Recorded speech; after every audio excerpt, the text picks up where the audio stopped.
తండ్రి అయిన దేవుని నామం నుండి, ప్రభు అయిన యేసుక్రీస్తు నామం నుండి ఈ సండే వేళ ఆరాధన కూడి చేరి వచ్చిన సహోదరులందరికీ, పరిశుద్ధులకి, దేవుని ప్రియులందరికీ శుభవందనాలు తెలియజేసుకునొచ్చు. మనం ఈ యొక్క వేసవ దినమున, విజ్ఞాపన దినమున యథావిధిగా కొరింథీ పత్రిక ధ్యానం చేస్తున్నాము. ఆ భాగంగానే ఈరోజు కూడా 10వ అధ్యాయంలో దాదాపు గడిచిన వారంలో 10వ అధ్యాయం 29 వచనం చూసాము. ఇంకా కొత్తగా 4 వచనాలు 30 నుండి ఉండి వాటిని మనం ధ్యానిస్తాం. ఏం చెప్తారు ఇక్కడ 1 కొరింథీ 10:30 ఏం చెప్తారు?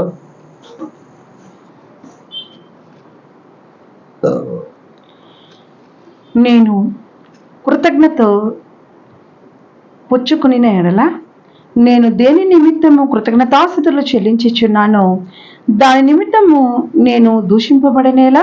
ఎంత బాగా ఇక్కడ పౌలు గారు అక్కడ జరిగిన ఆ ఒక సిచ్యువేషన్, ఆ సందర్భంలో అక్కడ వాళ్ళు ఏమనుకుంటారంటే, విగ్రహారాధన చేసినా తెచ్చినా బలి ఇచ్చినా వాటిని నేను ప్రార్థన చేసి తింటే సరిపోతుంది అనుకుంటున్నారు, తప్పు అర్థం చేసుకుంటున్నారు. అయితే ఆ తప్పు అర్థానికి చెప్తున్నాడు ఇక్కడ వివరణ. ఏమంటే, నేను కృతజ్ఞతతో పుచ్చుకొని ఎడల నేను దేని నిమిత్తము కృతజ్ఞతాస్తుతులు చెల్లించుచున్నానో దాని నిమిత్తము నేను దూషింపబడనేలా. అది బలి అర్పించిన వాటిని తెలిసి ఆల్రెడీ అది దేనికి బలి ఇచ్చారు? విగ్రహ సాతానికి బలి ఇచ్చింది తెలుసు. వాటిని మనము ముట్టకూడదని తెలుసు. అయితే మనము మన చుట్టూ ఉన్న విశ్వాసులు ఉన్నారు. అది ఒకవేళ అది ఏమీ లేకపోయినాను విశ్వాసి నిమిత్తం ఏం చేయబడాలా? వాటికి పిలిచినా మనం వదులుకోవాలా. సరే, వెళ్ళినా అక్కడ తెలియపడతా ఉంది, తెలియపడినా ఏం చేయాలా? విడిచేయాలా. అలా ఈ పోనీలే మనం కృతజ్ఞత చెల్లించి తినేస్తే సరిపోతుంది అనుకుంటే, అది చెప్తున్నాడు. అలా నేర్చుంటే అలా మీరు దాని నిమిత్తము ఏమే నేను దూషింపబడనేలా.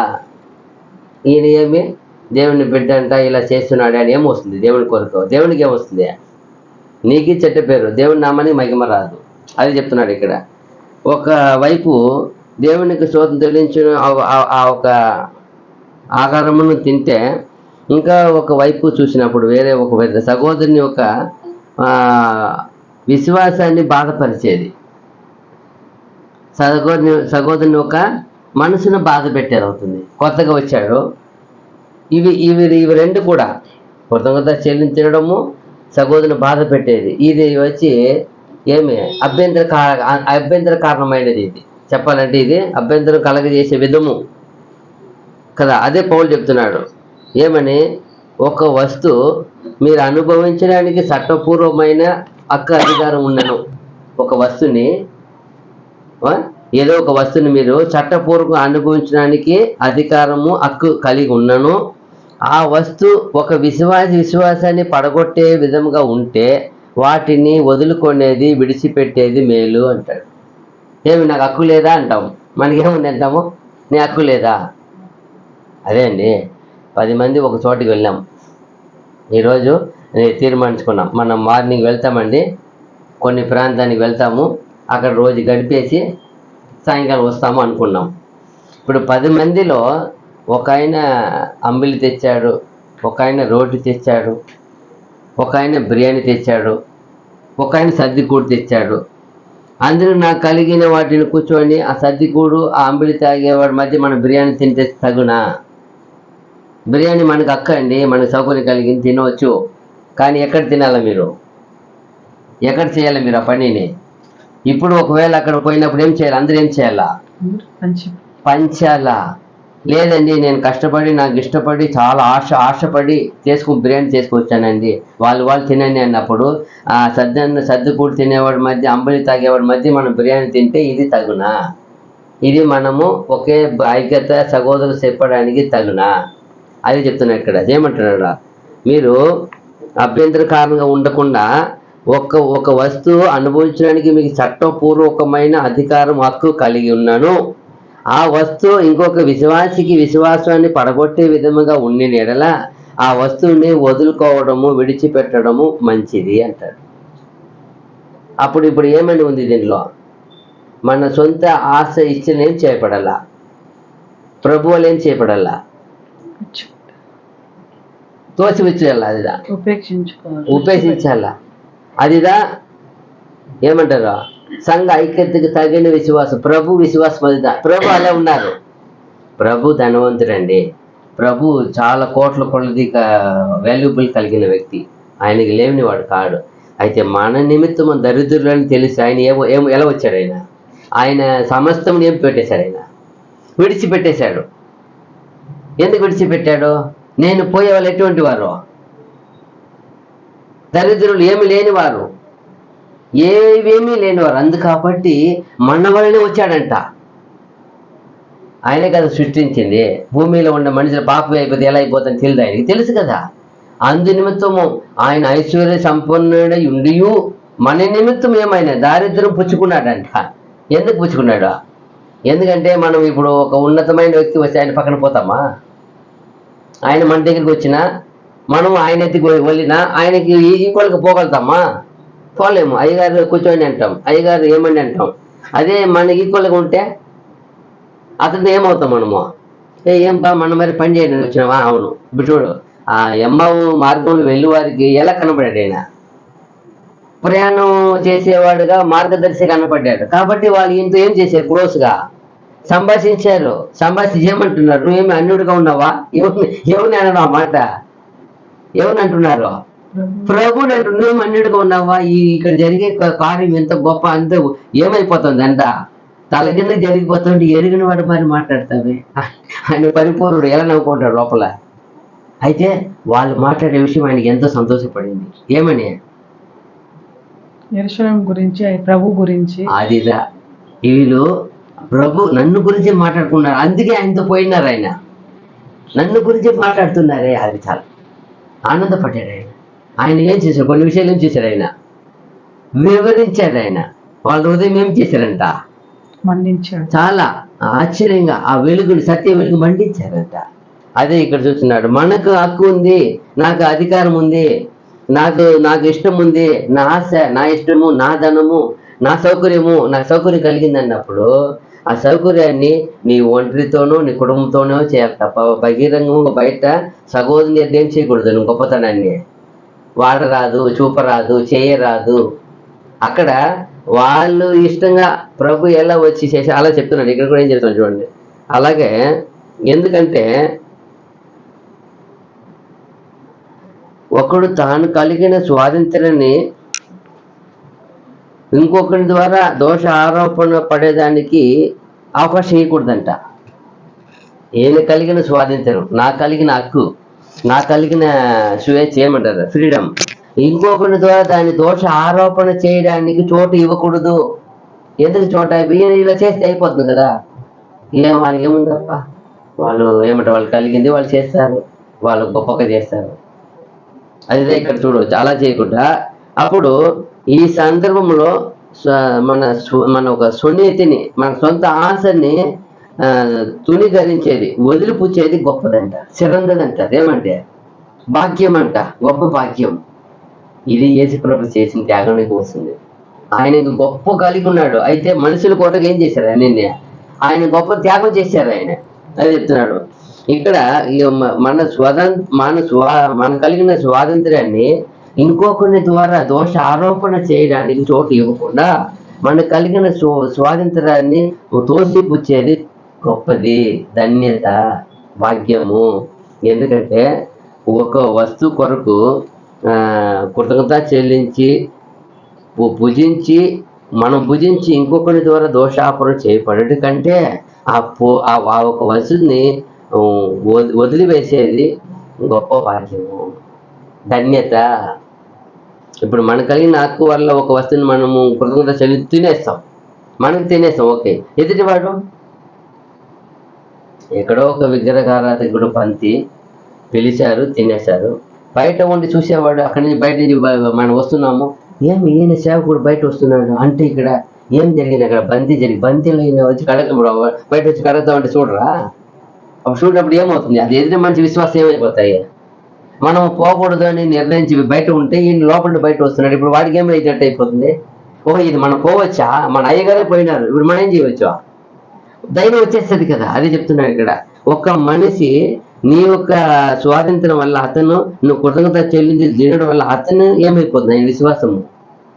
ఈయన అంత సేవకుడు ఇలా బోధిస్తాడు చేయకూడదని ఈయన చేస్తున్నాడే. అప్పుడు అతను నిన్ను తప్పు అర్థం చేసుకోవడానికి దూషింపడానికి ఏమైనావు, కారు కూడా అవుతావు. అది చెప్తున్నాను ఇక్కడ.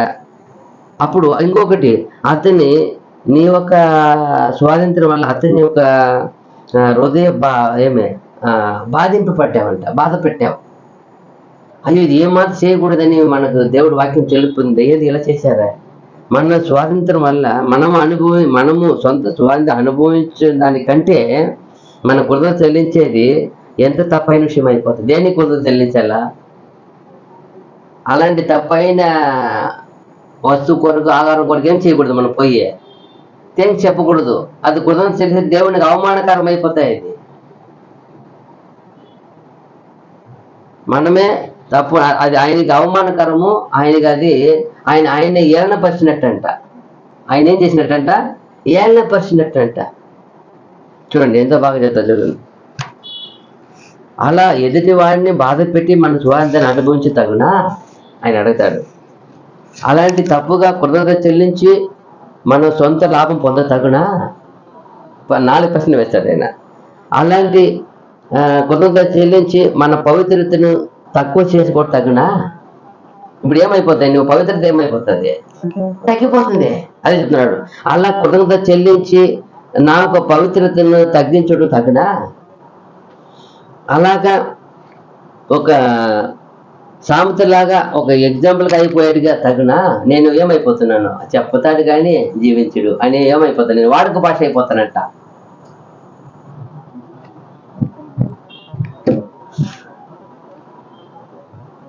నేను ఎందుకు అలాగా ఒక ఒక క్వశ్చన్గా ఒక కారణముగా ఎందుకు అవుతాను? నేను ఎందుకు అవ్వాలా?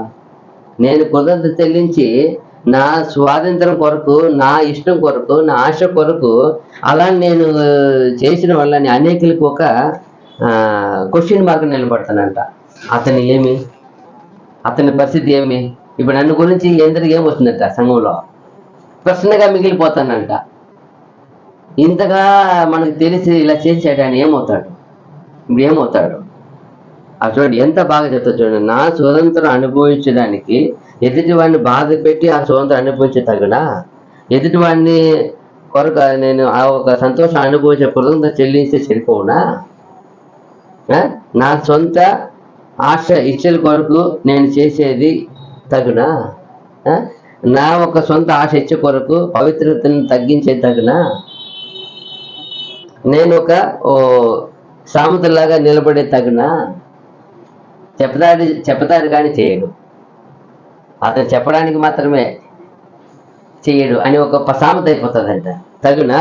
అన్ని తగునా ఎందుకు అడుగుతాడు అంటే, నేను కృతజ్ఞతతో పుచ్చుకొని ఎడల నేను దేని నిమిత్తము కృతజ్ఞతాస్తుతులు చెల్లించుచున్నానో దాని నిమిత్తము నేను దూషింపబడనేలా. అంటే దేనికి పోయి థ్యాంక్స్ చెప్తావు? ఆల్రెడీ అపవిత్రత తెలుసు, అది మనకు తగదని తెలుసు, అది మనకు సంబంధం లేని సహవాసం తెలుసు, అది మన బంతి కాదని తెలుసు. అందుకే అంటారు కదా, మీరు ప్రభు పంతుల్లోనూ దెయ్యం పంతుల్లోనే చేయకూడదు, పాలిరవు ఉండకూడదు కదా. ఒకట్లోనే పాలి పంపు పడదాల, ఒకే అప్పంలోనే మనం ఏమై ఉండాలా, ఒకే విశ్వాసంలో ఉండాలా, ఒకే ఐక్యత, ఒకటే ఉంది అన్ని. ఇప్పుడు 2 అయిపోతే 2 అనేది లేదు కదా. అదే చెప్తున్నాడు ఇక్కడ చూడండి. ఎబ్రీ 13:9 చూసినప్పుడు, ఎబ్రీ పత్రిక 13:9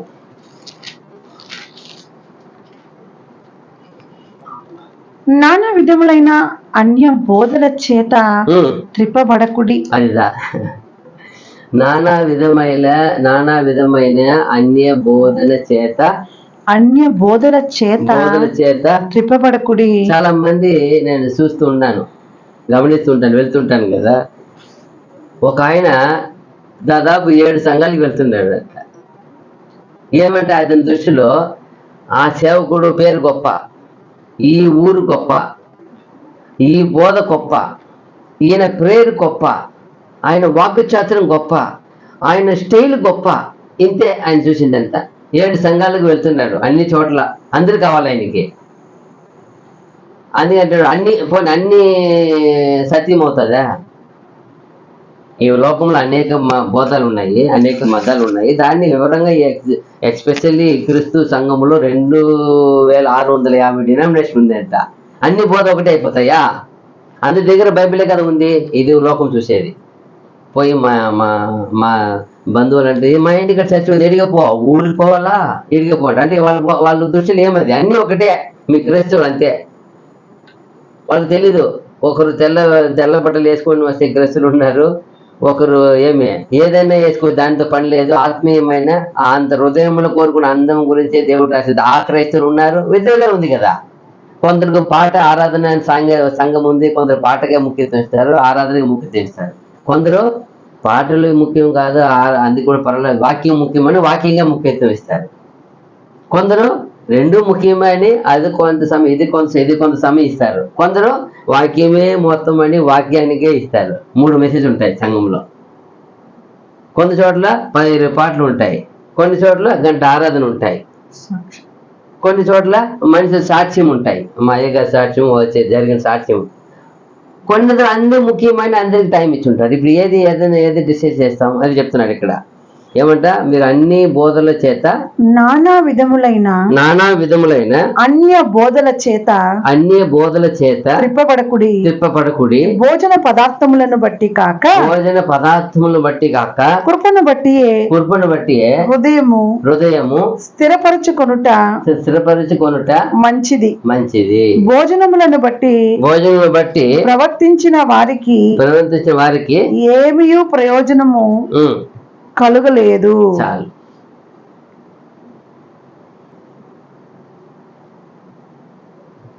ఓకే, కొన్ని నెట్ ప్రాబ్లం వల్ల 1 నిమిషం అట్లా ఆఫ్ చేయడం జరిగింది. ఇక్కడ ఎంత బాగా చెప్తారు చూడండి. ఆయన అనేకల బోధల చేత ఏం త్రిప్పబడకుడి. అనేక బోధలు, అనేక సంఘాల్లో అనేక బోధకులు సరిపోతుందంటే సత్యం ఉందా? ఎక్కడ వెళ్ళి ఏం అడుగుతున్నారు? ప్రభు, నన్ను ఆరాధించేవారు ఆత్మతో సత్యంతో ఆరాధించాలి. అదిదా సత్యం ఉందా? ఆత్మ ఉందా? సత్యం ఉందా? దేవుడు చెప్పిన ప్రభు మూలంగా ఇచ్చిన సత్యం ఉందా? సత్యం తెలుసా? కరెక్ట్గా తెలుసా? అద్వితీయ సత్య దేవుడు నిన్ను నీవు పంపిన యేసు క్రీస్తును ఎరుగటి ఏముంది? ఆ నిత్య జీవము పోయే మార్గం ఉందా? ఆ విషయం తెలుసా? మత్తయి 11 ఉన్నాయి. ఏమేనుంది? తండ్రి తండ్రి ఆకర్షించిన వాడు ఎవరు నా సన్నిధికి రాలేడు. ఒకవేళ తండ్రి ఆకర్షించిన వారికి తండ్రిని ఎవరు బయలుపరిచే ఉద్దేశించిన ప్రభు గారు ఎవరేం చేయలేడు, బయలుపరచలేడు. 2 విషయం తెలిసి ఉండాల. అది మా యోహాను సువార్తలో చెప్పినప్పుడు ఆ 7వ అధ్యాయం అంతా కూడా ఏం మాట్లాడతారు? 20లో కూడా ఏం మాట్లాడతారు? ఈ తండ్రి నీవు నన్ను పంపినావు, వీళ్ళు ఏం చేశారు? విశ్వసించి గ్రహించి ఒప్పుకున్నారు. 17వ అధ్యాయం మొత్తం ఉండేది అదే. అప్పుడు ఎందుకు ఒప్పుకోవాలా? అప్పుడు చెప్తా. ఇప్పుడు మీరు ఎవరే ఉన్నారు? నీ వారే ఉన్నారు, నా సొత్తై ఉన్నారు, మీ సొత్తై ఉన్నారు. వాళ్ళు ఎప్పుడు పరిపూర్ణమైన సత్యం గ్రహిస్తారో ఆ సంఘమే, ఆ సత్యం ఎవరైనా కావచ్చు, ఏ ప్లేస్, ఏ ప్రాంతము, ఏ మనిషి, కాదు, ఎవరు ఈ ఒక సత్యం కలిగి ఉన్నారో ఆ సహవాసం కావాలా. సత్య సహవాసం అవుతుంది. అప్పుడు అది లేకుండా నేను 7 సంఘాలకు వెళ్తాను, నేను 7 పాస్టర్లు వచ్చి ప్రే చేస్తారు, నాకు 12 మంది చేస్తారంటే ఏం చేయలేము. ఏమవుతుంది? రక్షణ దొరికిపోతుందా? నిత్యం పొందుకోవచ్చా? అవుదే అని చెప్తున్నా చూడు. అపోస్తల కార్యం 20:32 చూసినప్పుడు, అపోస్తల కార్యము 20:32. ఇప్పుడు దేవునికి ఆయన కృపా వాక్యమునకును మిమ్మును అప్పగించుచున్నాను. ఆయన మీకు క్షమాభివృద్ధి కలుగజేయుటకును పరిశుద్ధ పరచబడిన వారందరిలో స్వాస్యం అనుగ్రహించుటకును శక్తిమంతుడు. అదిదా ఆయన ఏం చేయబడాలి? మనల్ని పరిశుద్ధపరచల్లా. నేను చేసేది కాదు. నాకు విశ్వాసం పుట్టించేది ఎవరు? నన్ను ఆ మార్గం నడిపేది ఎవరు? నాకు ఆ ఒక పవిత్ర పాలు పంపు కలిపేది ఎవరు? ప్రభువే. అది చెప్తున్నాడు అక్కడ. ఎంత చక్కగా చెప్తున్నాడు చూడు. ఏమంట నాకు ఇప్పుడు ఇప్పుడు దేవునికి ఆయన కృపా వాక్యమునకును మిమ్మును అప్పగించుచున్నాను. అదిదా ఆయన వచ్చి మనల్ని అప్పగించారు. ఎవరు ఇప్పుడు యేసు ప్రభు అపోస్తులు ఏం చేశారు? తండ్రి ఇప్పుడు మీరు నీ వారే ఉన్నారు, నీకేం చేస్తున్నాను నేను వాళ్ళని అప్పగిస్తున్నారు తండ్రి చేతికి. తండ్రి నేను ఇప్పుడు లోకంలో ఉండట్లేదు, వస్తున్నాను, మీరు లోకస్తులు కారు కావుడుగా నీ వాక్కు మీరేం చేయండి వాళ్ళని నీ వాక్యంలో పరిశుద్ధపరచండి, కాపాడండి, దుష్టి జనాన్ని ఏం చేయ వాళ్ళని రక్షించము అప్పగిస్తున్నారు. ప్రభు అప్పగించాల మనల్ని. ఒక చోట సాతాను కోరుకుంటాడు పేతురుని. అప్పుడు ఏమన్నాడు ప్రభు, నీ కొరకు నేనేం చేశాను? వేడుకున్నాను. కాబట్టి నువ్వు కూడా అలాగే సహోదరుని ఏం ఉన్నావు? నువ్వు బలపడిన తర్వాత వాళ్ళని లేపు. ఎంత ఒక లింక్ చూడండి, ఒక్కొక్క లింక్ ఉన్నాయి. మనం ఏమీ లేని వారు, మనం పిలిచింది ఆయనే, పుట్టించింది ఆయనే, మనకు శ్వాసం ఇచ్చింది ఆయనే, మనకు సత్యం ఇచ్చింది ఆయనే, మనకు విశ్వాసం ఇచ్చింది ఆయనే, మనల్ని పవిత్రపరిచేది ఆయనే, మనం రోజు మమ్మల్ని కాపాడేది ఆయనే. ఆయన ఎక్కడ ఒక చోట్ల ఇచ్చారో అక్కడ గౌనంగా శ్రద్ధగా పట్టుకోవాలా. ఎందుకు అపోస్తులని మాత్రం చెప్తారు? అపోస్తుల బోధ ఎందు, రొట్టె విరిచిటి ఎందు ఎక్కడ ఉండాలి? అపోస్తులు అంటే ఒకటే ఉండాలా, ఐక్యంగా ఉండాలా. ఎవరితో ఉండాలా? క్రీస్తు ప్రభుతో ఉండాలా, ఆయన బోధలో ఉండాలా. అదిదా వాళ్ళు ఎడతెక్క ఉండేది. ఎడతెక్క ఉండవలసింది సత్యము, విశ్వాసము. ముఖ్యంగా గమనించాల, యేసుప్రభు అప్పగించిన ఆ పవిత్రతకి వాళ్ళు అప్పగించారు. చూడండి ఎంత బాగుంది. ఎఫెసీ 4:14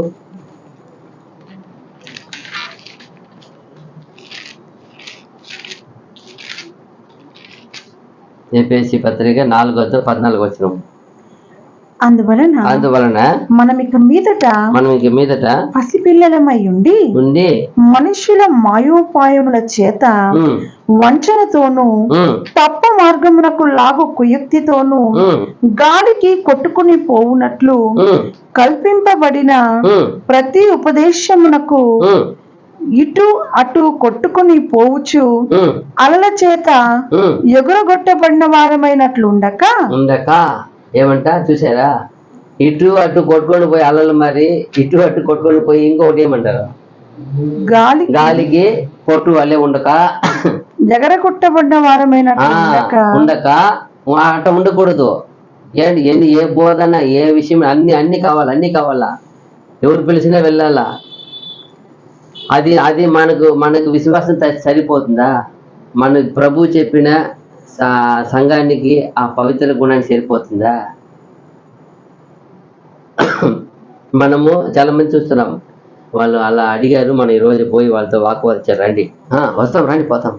ఈ శరీరము, ఈ మానవ శరీరము ఎప్పుడు దేనికింత నిలబడుతుంది. ఎవరు గొప్ప మనం పెగి చూపించాలి నిలబడతారు. ఎప్పుడు దీనికి అదే గర్వమైన మనిషిని. ఎప్పుడు ఎవరికైనా మేమే తక్కువరమా గొప్పవారమండి, క్రైస్తవులు అంటే మనం తక్కువరమా, హిందువుల మధ్య మనం గొప్పతనం చూపించుకునేది పిలుస్తుంది. అది ఎప్పుడు మనల్ని రెచ్చగొడుతుంది. అది వాక్యం ప్రభు ఏం చెప్పారు? మీరు ఎవరితోనేం చేయకూడదు అన్నాడు. అవును అంటే అవును, కాదంటే కాదు, మించినది దుష్టునిది. దాన్ని ఏం చేయండి? మీరు వదిలేయండి, వద్దు, అంతే. మీరు దేనిను ఏం వాదన చేత ఏం చేయవద్దండి, చేయపాకండి. అట్టి వాదించే వాళ్ళు ఏం చేయండి? ఫస్ట్ ఆఫ్ ఆల్ ఇది మా సంఘమునకు ఏం లేదు, ఇలాంటి అభ్యంతరం ఇలాంటి లేదప్ప, అలవాటు లేదంటున్నారు. మా సంఘానికి ఇలాంటి లేదు. ఏది వాక్కువాదం వాదించుకునేది. అప్పుడు చూడండి, ఆ వాక్కువాదం డిబేటింగ్ లేదండి. ఈరోజు డిబేటింగ్ చేసుకునేది ఏ క్రైస్తవం ఉంది? అప్పుడు డిబేటింగ్ ఎక్కడ ఉంది? మనం ప్రభు చేశారా? ఎవరినో వచ్చినప్పుడు ఏం చేశారు? పన్ను కట్టు వచ్చి అడిగారు. ఎందుకప్ప మనం వాళ్ళకి అభ్యంతరంగా ఉన్నా, నువ్వు పోయి మన కొరకు, నీ కొరకు, నా కొరకు ఏమి గాలం పోయి దొరికింది తెచ్చి ఏం చేయి, పన్ను కట్టు అంటే. అప్పుడు ఎక్కడ ఉన్నా ఆ చట్టాన్ని ఏం చేశారు? ఆయన చట్టం వాళ్ళని ఆయన ఏం చేస్తున్నారు? రెస్పెక్ట్ ఇస్తున్నారు. అదిదా మనకి ఎవరికి ఏం చేయకూడదు అంటారు. అభ్యంతరం కారణంగా ఎవరికి ఉండకూడదు అంటారు. ఇక్కడ వీళ్ళు ఏం చేస్తున్నారు? అనేక బోధలు వచ్చేసినాయి. అందుకే చెప్తారు ఈ మాట. ఈ సంఘంలో అలా జరిగిపోయే ఆ సంఘం అంత గలిబిలి గందరగోళం అయిపోతా ఉంది. అక్కడ ఏం జరుగుతూ ఉంది? అనేక బోధలు వచ్చేసినాయి, అనేక మత బోధలు వచ్చినాయి. కాబట్టి ఇలాంటి సమస్య ఈ రోజు ఆ రోజుతో ఉంది చూస్తే ఈ రోజు కూడా చాలా మంది, చాలా సంఘాలు, చాలా విశ్వాసాలు అలాగే ఉన్నారు. మా బోధ గొప్ప, మీ బోధ గొప్ప కాదు, మా విశ్వాసం గొప్ప, మీ విశ్వాసం గొప్ప కాదు, అది సత్యమా, సత్య సంగమా అది, అక్కడ దేవుడు ఉన్నాడా, ఎలా అంటే అలా అంటే ఎట్లా మాట్లాడేదానికి వచ్చేసారు. అలా అయిపోయినారు. కారణం సరైన విశ్వాసత, సరైన బోధన నిలుపుకోలేదు. అదే గమనించవచ్చు. ఇప్పుడు ఎపిసి 1 తిమోతి 6:20, 1 తిమోతి 6:20.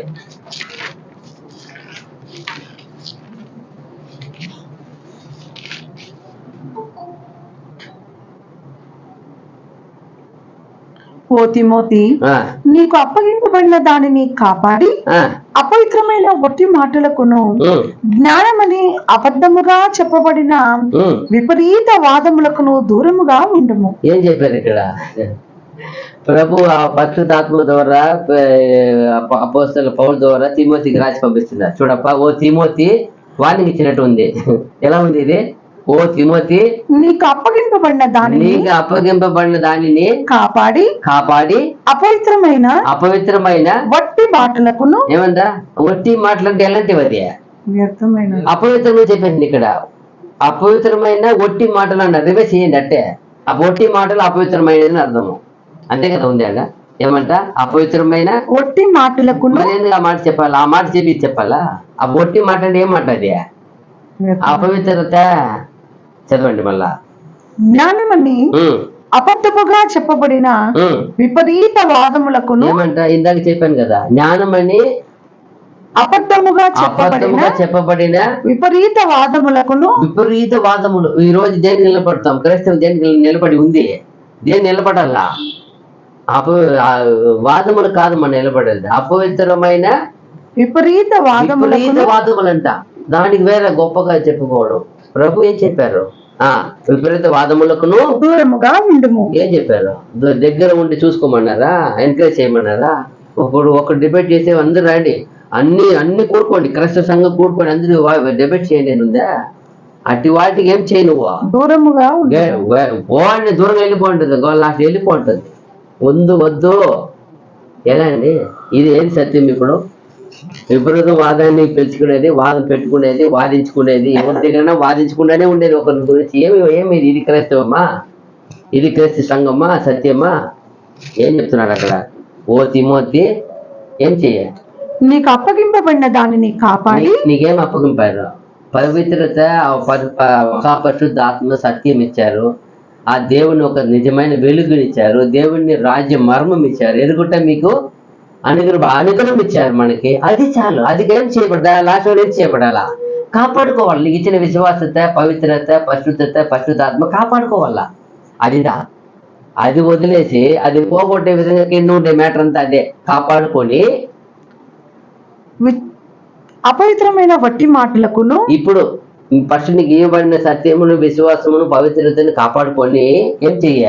ఇలాంటి అపవిత్రమైన వట్టి మాటలకును జ్ఞానమని అబద్ధముగా చెప్పబడిన విపరీత వాదములకును దూరముగా ఉండము. ఇదిదా క్రైస్తవము.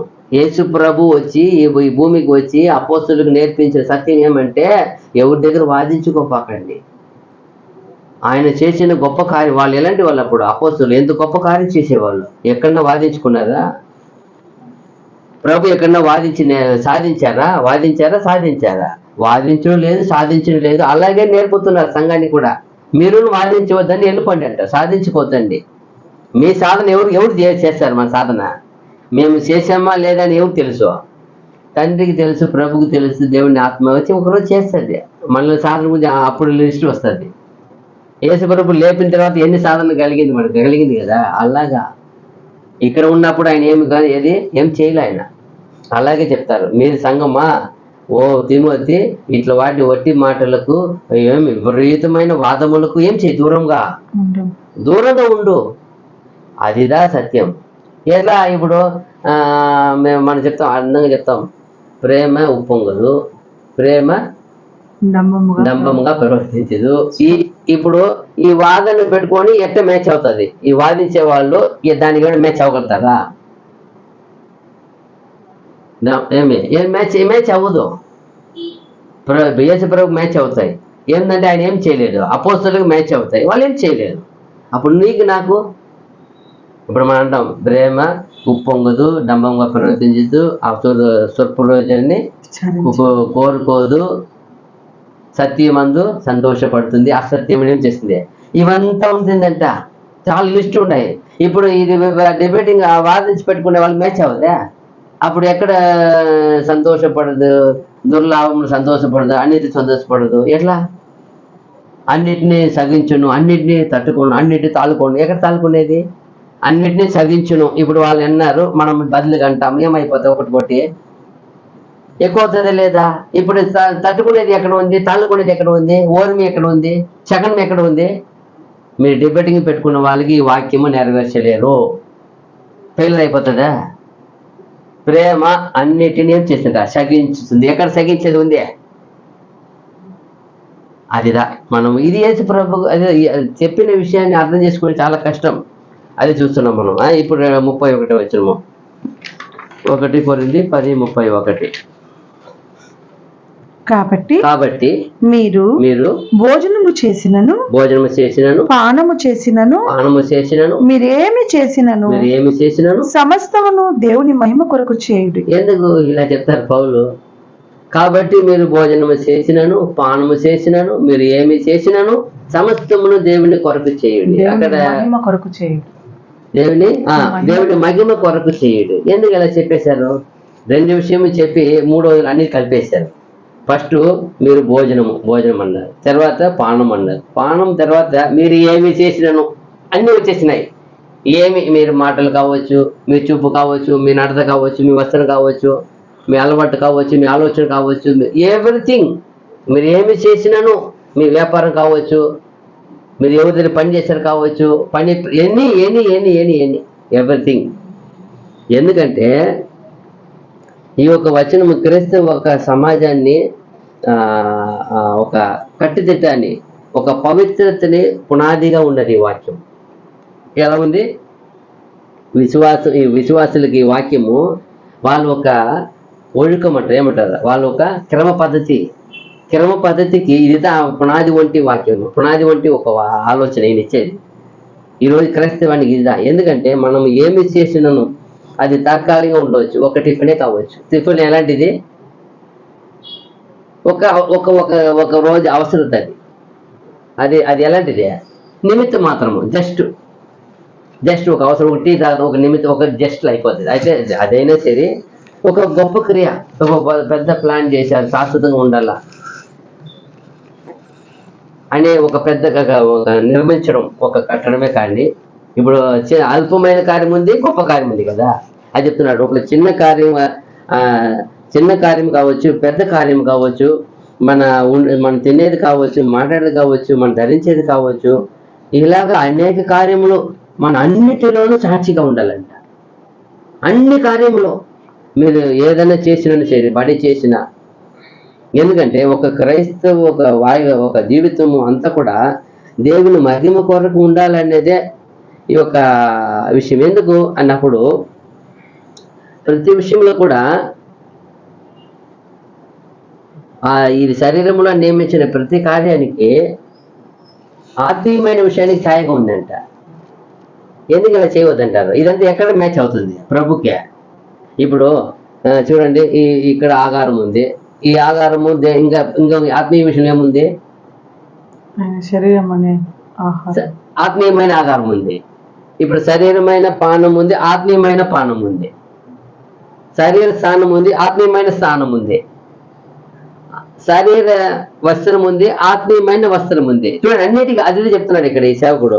ఒక క్రైస్తవ జీవితం అంతా కూడా దేవుని మహిమ కొరకు అది ఉండాలా. ఎందుకు అన్నప్పుడు అదంతా కూడా ఆత్మీయమైన ఒక కార్యానికి, ఒక గొప్ప ఒక ప్లాన్ కొరకు ఏర్పరచబడిందంట. అది ఎదుటివాడికి ఏమి అది చెడుగా ఉండకూడదంట.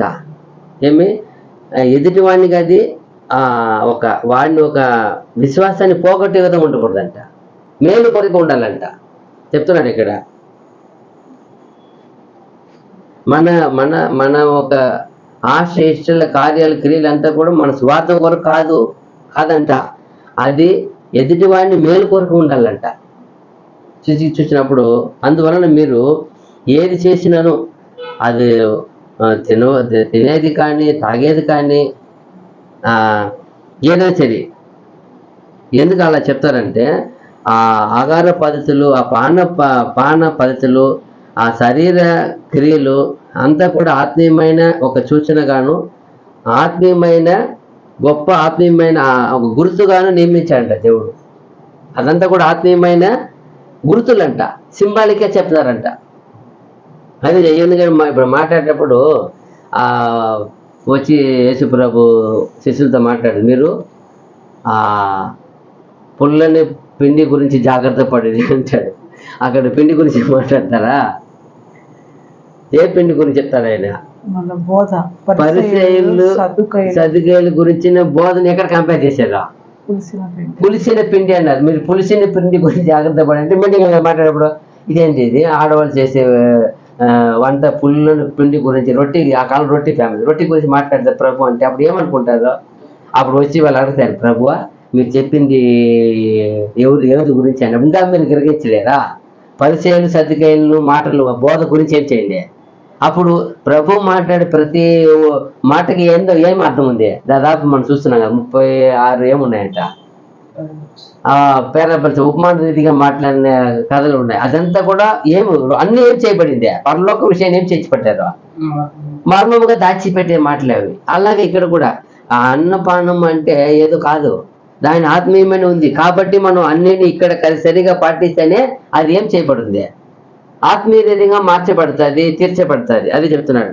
ఇదంతా కూడా ఆత్మీయమైన గుర్తుగాను సూచన ఉంది. కాబట్టి మీరు ఏమి చేసినా దేవుడు మహిమ కొరకు చేయుడు అని పౌలు గారు చెప్తారంట. దేని చేసినాను అన్నీ అది ఆత్మీయమైన విషయం ఉంది కాబట్టి మీరు మహిమగా చేయండి. ఇక్కడ మీరు శారీరకంగా న్యాయ నీతిగా దాన్ని దిద్దుకోవడానికి అవకాశము ఏం చేసే అవకాశం ఇక్కడ నిన్ను నువ్వు ఏం చేసుకోవాలా? వ్యక్తిగా చేసుకోవాలా. అది చెప్తున్నాడు కదా.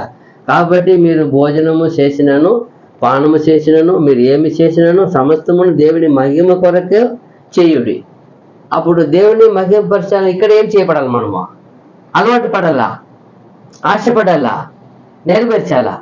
ప్రభు ఏం చేశారు? వచ్చి ఇక్కడ ప్రతి వేళ ప్రతి సమయం ఏం చేస్తున్నారు? ప్రభుని తండ్రిని మహిమపరుస్తున్నారు.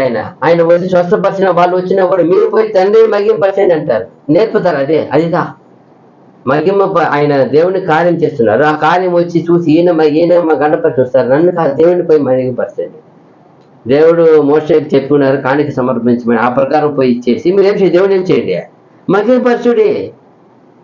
అది ఎలాగే నేర్పాలంట. అలవాటు అయిపోయినారు. లాస్ట్కి ఎక్కడ రారు. ఏం చేసినా నువ్వు ఏం చేస్తున్నారు? పోయి దేవుడిని మహిమపరిచింది. అలాగే ఇక్కడ చూడండి, మళ్ళా కొలసి 2:20-23 దాకా చూడండి. కొలసి పత్రిక 22-23 మీరు క్రీస్తుతో కూడా లోకము యొక్క మూల పాఠముల విషయమై మృతి పొందిన వారైతే లోకములో బ్రతుకుచున్నట్టుగా మనుషుల ఆజ్ఞలను పద్ధతులను అనుసరించి చేత పట్టుకునవద్దు, రుచి చూడవద్దు, ముట్టవద్దు అను విధులకు మీరు లోబడనేలా. ఎలా అండి?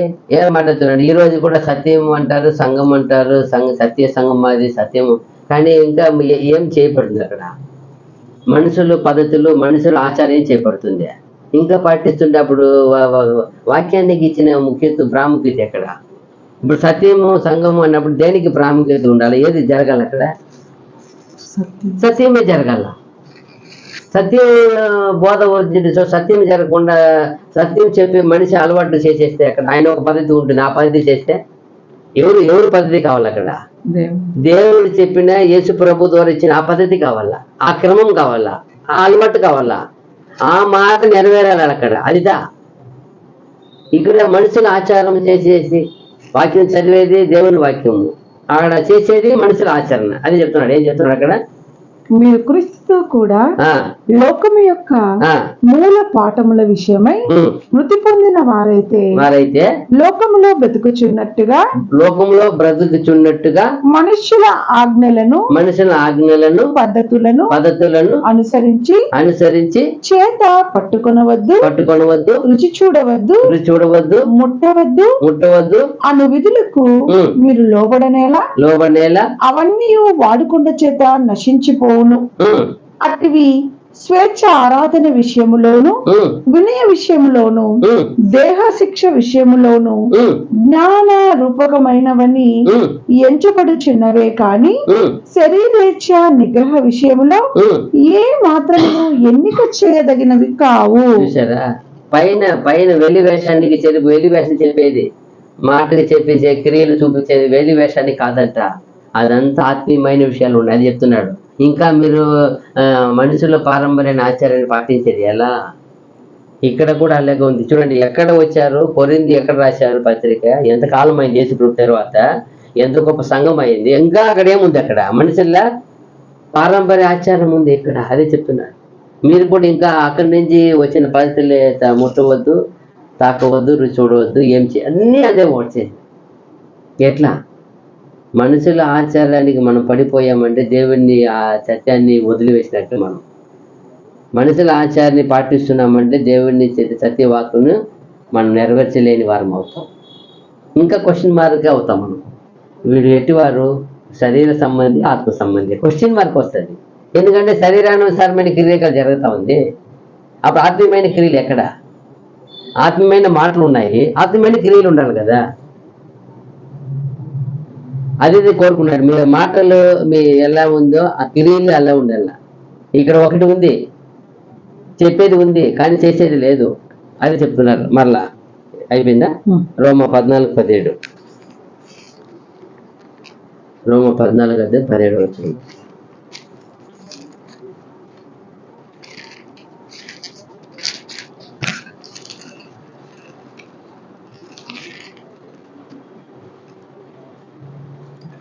దేవుని రాజ్యము భోజనమును పానమును కాదు కానీ నీతియు సమాధానమును పరిశుద్ధాత్మ యందలి ఆనందమునై ఉన్నది. అసలు అది ఒక ఇదే లేదంటున్నాడు. ఏదో అన్నము పానము అదంతా కాదప్పా, అది ఇటు పోయి ఇటు వచ్చేసేది, అయిపోయింది. అది ఏది ముఖ్యమంటారు? దేవుని రాజ్యము భోజనమును పానమును కాదు గాని, భోజనం పానమును కాదు గాని నీతియు సమాధానమును పరిశుద్ధాత్మ యందలి ఆనందమునై ఉన్నది. పరిశుద్ధాత్మ వలన ఆనందమై ఉన్నది. ఏది? నీతియు సమాధానం పరిశుద్ధాత్మ వలన వచ్చే ఆనందమై దేవుని రాజ్యం. అదిదా దేవుని రాజ్యం. అది వదిలేసి ఆఖరి లేకుండా ఎన్ని చేసినా వేషం వేసుకున్నట్టే. మనం కూడా వాళ్ళు వేసుకున్నట్టే కదా. చూడండి మళ్ళా కొలసి 2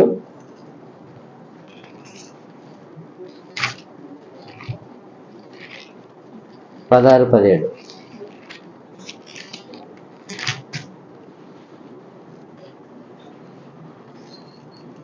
కొలసి పత్రిక 2:16-17 వచ్చినారు. కాబట్టి అన్నపానముల విషయంలోనైనను పండుగ అమావాస్య విశ్రాంతి దినము అను వాటి విషయంలోనైనను మీకు తీర్పు తీర్చిన ఎవనికిని అవకాశం ఇయ్యకుడి. ఇప్పుడు ఇదంతా మనం పోయి పాటించామంటే మనం ఏమైనట్టు? ఇతరులు మనం వచ్చి తీరు ఏమప్పా సత్యం అంటారు, సంఘం అంటారు. వీళ్ళు కూడా ఏం చేస్తున్నారు? అమావాస్య పాటిస్తున్నారు, దినాలను పాటిస్తున్నారు, పండుగను ఆచరిస్తున్నారు అంటారు. పండుగ క్రైస్తవులు కొంతమంది. ఎందుకంటారు? అవకాశవాదులు, అవకాశ క్రైస్తవులు ఉంటారు. ఎందుకు? వాళ్ళకి అబ్బాయి బాధ కలిగి లేమి ఉన్నప్పుడు వస్తారు, మిగతా ఏం చేయరు.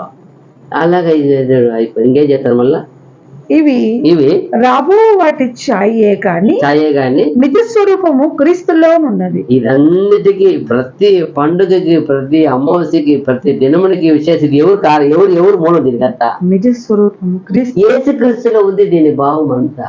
దీని గురించి మనం ఎందుకు పోయి అందరూ నోట్లో పడేట్టుగా ఎందుకు మనం మిగిలాల? మీరేలా ఏమవ్వాలా? తీర్పు తీర్చేదానికి తీర్పు తీర్చిన ఎవరికి అవకాశం ఇవ్వకూడదు. అవకాశం అన్ని ఎందుకు ఇచ్చేది?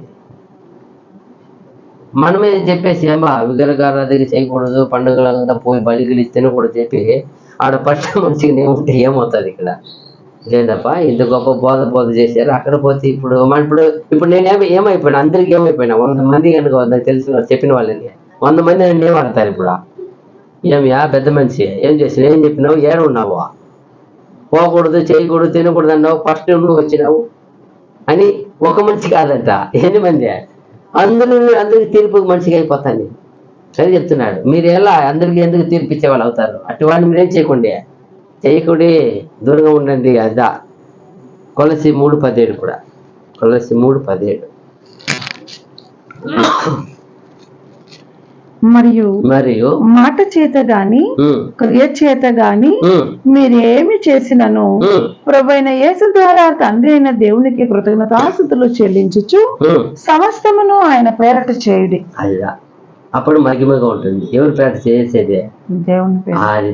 చూడండి ఎంత బాగుంది. చూడండి ఏమన్నా, మీరు మాట చేత మరియు మాట చేత గాని క్రియ చేత గాని మీరేమి చేసినను ప్రభువైన యేసు ద్వారా తండ్రి అయిన దేవునికి కృతజ్ఞతాస్తుతులు చెల్లించుచు సమస్తమును ఆయన పేరట చేయుడి. అన్ని యేసు ప్రభు నా పేరట చేయండి. సమస్తమును, మీ మాట అయినా క్రియ అయినా యావత్తును, అప్పుడే అది మహిమ. ఇది చేయి తగునా? నేనేం చేయాలి? కూర్చొని ఫస్ట్ ఇది నేను ఈరోజు చేయాలను, దీని గురించి తండ్రి ఇది ప్రభువా ఏమి ఇది కార్యము, ఇది నాకును సమాజానికి, లోకం కానీ సంఘం కావచ్చు, ఏమైనా అభ్యంతరం ఉంటుందా? ఎవరికైనా ఇది పడిపోయేట్టుగా ఉంటుందా, కోల్పోయేట్టుగా ఉంటుందా, అభ్యంతరంగా ఉంటుందా అని ఆయన పేరుకి ప్రేర్ చేయాలి, పేరుకొని చేయాలి. ఎంత బాగుంది కదా. చూడండి తర్వాత 32 వచనము, 1 Corinthians 10:32. అది ఏమన్నారు ఇక్కడ? 31. కాబట్టి మీరు భోజనం చేసినను పానము చేసినను మీరు ఏమి చేసినను సమస్తమును దేవుని మహిమ కొరకు చేయండి. అలా చూసాను. తర్వాత 32 వచనము, యూదులకైనను గ్రీసు దేశస్థులకైనను దేవుని సంగమునకైనను అభ్యంతరము కలగ చేయకుడి. ఇక్కడ కొంచెం, అక్కడ మహిమగా చేయండి అన్నారు. ఇక్కడ కొంచెం చూసినప్పుడు యూదులకైనను గ్రీసు దేశస్థులకైనను దేవుని సంగమునకైనను అభ్యంతరం కలుగ చేయకూడి అని 3 విషయాలు చెప్పేస్తారు. ఈ 3 ఏమి మొత్తము? అన్ని యూదులు అంటే ఎవరు? పాత నిబంధన కాలంలో, ఆ కాలంలో ఉన్న ప్రవక్తలు, ఫస్ట్ ఏమి న్యాయాధిపతుల ద్వారా దేవుడు ఇచ్చిన కొన్ని చట్టాలను ఇచ్చి ఆ ప్రకారం ఏం చేస్తున్నారు? జీవించేవాళ్ళు. కొంతకాలం తర్వాత మోషే ద్వారా వచ్చి ధర్మశాస్త్రం ఇచ్చే పాత నిబంధన ప్రకారం ఏం చేసేవాళ్ళు? జీవించేవారు. ఆ ప్రకారం ఆ చట్టదిట్టములు ఆ చట్టదిట్టం ద్వారా వాటికి లోబడి జీవించిన వాళ్ళే యూదులు. ఇంకా గ్రీక్ దేశాలు అంటే అన్యులు. ఈ గ్రీక్ అంటే అన్యులు. అదే రావాల. గ్రీక్ అనేటప్పుడు ఈ లోకంలో చాలా పురాతనమైన తత్వ రీతులు అంట, తత్వ కళలు. ఏంది ఆ రోజులో ఉన్న ఒక ఎడ్యుకేషన్, ఈ రోజు ఉన్న ఒక ఏమంటారు అరసేల్ రాజకీయ పద్ధతులు, ఆటలు, ఈ యొక్క శాస్త్రములు కొన్ని, ఇవంతా కూడా వీటిలో మాకు ముందుగా ఉండేది వీలే అంట. ఫిలాసఫీ, ఇంకా రెటరిక్ తత్వాలంట. మన తర్వాత మనిద నలవాదం అంటే ఇక్కడ ఫస్ట్ వాదనలు, డిబేటింగ్ అనేది ఇక్కడ వీళ్ళతో స్టార్ట్ చేశారంట. ఎవరు? ఈ గ్రీక్ దేశస్తులే అంట. ఫస్ట్ డిబేటింగ్ విషయమే ఫస్ట్ ఎక్కడ పుట్టిందంటే ఆ డిబేటింగ్ ఇక్కడే అంట. దీంట్లో చూసినప్పుడు ఇలాంటి ఒక ఆలోచనలు, ఈ కళాచారాలు ఏమంటారు, కల్చర్ ఇప్పుడు ఉంది కదా, ఆ నానా విధమైన ఏమంటారు దాన్ని చేస్తారు కదా ఆచారాలు. ఈ ఆచారాలతో ఇక్కడే అంట. ఆచారాలు వీళ్ళ దగ్గర వచ్చిందంట. వీళ్ళంట ముఖ్యంగా ఈరోజు మనం గొప్పగా చెప్తాం కదా, చదువులో ఉంటాయి కదా, సాక్రటీస్, ప్లూటో, అరిస్టాటిల్, ఇలాంటి తత్వవాది. వాళ్ళ పేరు ఏం తెలుసా? డిబేటింగ్ తత్వవాదులు అంట. వాళ్ళు వచ్చింది ఎక్కడి నుండి అంట? ఈ గ్రీక్ నుండే వచ్చిన వాళ్ళంట. వాళ్ళు గ్రీక్ దేశం నుండి వచ్చిన వాళ్ళంట వీళ్ళంట. ఇంకా చాలా దెయ్యములుగా ఆరాధించే వాళ్ళు వీళ్ళే అంట. ఈరోజు ఉన్నాయి చాలా ఐడల్స్ ఏమంటారు దాన్ని, విగ్రహ ఆరాధన వచ్చింది ఇక్కడ వీళ్ళంట, అన్ని ఆరాధించవచ్చు అనే ఒక ఇది తత్వాన్ని ఇచ్చినారంట.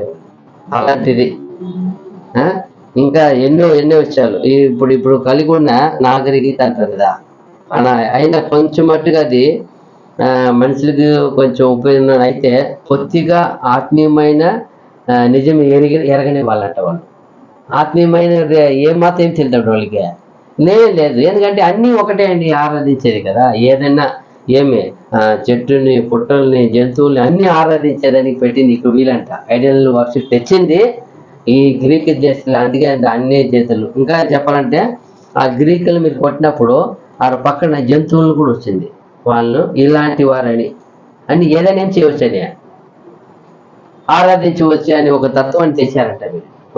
అలాంటి వాళ్ళు అంటే ఈ స్వల్ప లోక జ్ఞానానికి ప్రాముఖ్యత ఇస్తారట. ఎవరు జ్ఞానంగా మాట్లాడతారో వాళ్ళకే ప్రాముఖ్యత ఇస్తే అలాంటిది ఉన్నాయండి ఇక్కడ.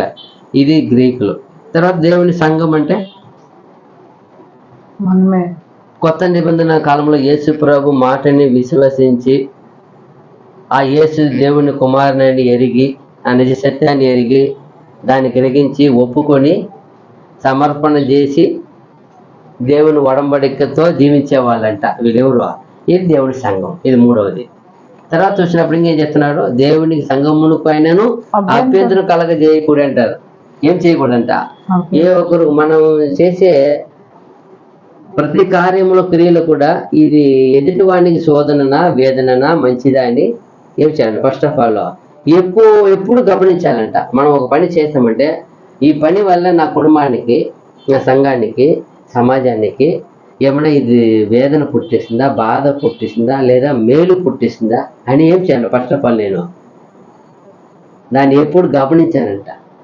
ఇప్పుడు ఒక మంచి శాస్త్రవేత్త, నిపుణుడు, సైంటిస్ట్ ఉన్నాడు కదా, ఆ సైంటిస్ట్ అనేది చాలా డేంజరస్. అది ఏంటి, అన్ని ఎలక్ట్రానిక్ ఇదే ఉంటుంది. దాన్ని ఒకటి సర్క్యూట్ షార్ట్ అయిపోయిన ఏమైపోతుంది, మొత్తము లాస్ అయిపోతుంది, అన్ని బర్నింగ్ అయిపోతాయి. అప్పుడు ప్రతి విషయాన్ని నేను ఎంత జాగ్రత్త చేయాలి, ఆయన కేర్ఫుల్గా ఉండాలా. మిస్టేక్ అయిపోతే ఏమైపోతుంది, మొత్తం నష్టం అయిపోతాయి. అలాగనే అంట మన జీవితం, క్రైస్తవ జీవితంలో ప్రతి ఒక్క చేసే ప్రతి క్రియను కూడా అది మేలు ఉంటుందా, ఎదుటి వాడికి మేలు ఉంటుందా, దేవునికి మహిమ ఉంటుందా, సమాజానికి మంచిది ఉంటుందా, అది సరిపోతుందా అని ఫస్ట్ ఆఫ్ ఆల్ అతను ఎప్పుడు గమనించాలంట. ఇదంతా మన స్వాతంత్రము అన్నిటి కూడా ఒక అద్దు పెట్టుకొని దాన్ని జరిపించాలంట. అన్నిటికీ ఒక ఏం చేసుకోవాలంట, ఒక హద్దు ఉండాలి, లిమిట్ ఉండాలి. చెప్తారు కదా, ఎంత దానికి స్వాతంత్రం ఉందని ఇష్టానికి జీవిస్తావా అంటారు కదా. అప్పుడు ఏముంది అన్నిటికీ. ఇప్పుడు వాహనం ఉందండి, వాహనానికి మీటర్ పెట్టారు, 120 కిలోమీటర్ స్పీడ్కి పెట్టారు దానికి మీటర్. మీరు ఎంత తిప్పినా అది ఏమవుతుంది, 120 వచ్చి టచ్ చేస్తుంది. కానీ ఎక్కడ తోలలేము. అది 120 స్పీడ్లో నాకు బండి ఉంది అండి, రోడ్ ఉందండి, నా ఇష్టం అని ఇక్కడ తోలని అవుతుందా? ఈ సిటీకి టౌన్లో వచ్చినప్పుడు ఏమని రాస్తుంటారు మేము అక్కడ రోడ్ ఆ ఎంట్రన్స్లోనే, సిటీ ఎంట్రన్స్లో ఒకటి ఉంటుంది, మినిమం 40-50 స్పీడ్ లిమిట్, 40-50-30 ఉంటుంది. ఇంకా స్కూల్ ప్రాంగణం వచ్చినప్పుడు నో ఆర్ న్యూస్ అంటారు, రాసి ఉంటారు. ఇంకా 20 పోమంటారు. ఎందుకు అలా రాసి చెప్పారు? అయ్యో దానికి ఏమండి, మీటర్లో 120 ఉంది కదా, నేను పోవచ్చు కదంటే, మీటర్లో 120 ఉందని నేను పోవడానికి కాదు, ఏ సిచ్యువేషన్, ఏ ప్లేస్లో ఎలా పోవాలని ఉంది, లిమిట్ ఉంది. ఇది కూడా చట్టం ఉంది, ఇది కూడా చట్టమే కదా. ఆ గవర్నమెంటే మీటర్ పెట్టింది. బట్ ఎక్కడ వాడాలి అది? హైవేలో, బైపాస్లో వాడాలి. అక్కడ స్పీడ్ లిమిట్ 100 వేసి ఉంటారు, 100 అబోవ్, అప్పుడు వాడాల. నేను తెచ్చి నాకు కొత్తగా నేర్చుకున్నాను ఇక్కడే తోలుతానంటే అవ్వదు అని చెప్తున్నాడు. మీ యొక్క అధికారము, మన యొక్క స్వాతంత్రము కూడా వాడుకోవడానికి ఒక అద్దు ఉండాలంట. అద్దుతో దాన్ని వాడాలంట. అద్దుతో కట్టు తిట్టమంటారు కదా, మీకు అన్నికి ఫ్రీడమ్ ఉందని ఈ ఇష్టానికి ఎప్పుడు చేయకూడదు కదా. అన్నిటికీ ఒక లిమిట్ ఉంది, ఒక స్థలం ఉంది, ఒక ఏముంది, అనుకూలత ఉండాల. అనుకూలత లేనప్పుడు దాన్ని అందుకు చెప్తారు, ప్రతి స్వాతంత్రము కరెక్ట్గా దాని పద్ధతితో, కట్టుదలతో వాడబడాలా. ఎదుటివాడిని నమ్మకాన్ని బాధింపకుండా వాడాలంట. మన స్వాతంత్రాన్ని, ఎదుటివాడిని నమ్మకాన్ని పడగొట్టే విధంగా ఉండకూడదంట, బాధింపే విధంగా వాడాలంట. అందుకంటే యూదురా, గ్రేకురా, విశ్వాసియా, విశ్వాసం లేనివాడా అని చూడకూడదట. అందరితోనూ మంచిగా సాక్షిగా ఉండాలంట మనం. చూడండి యేసుప్రభు ఎలా ఉన్నారు.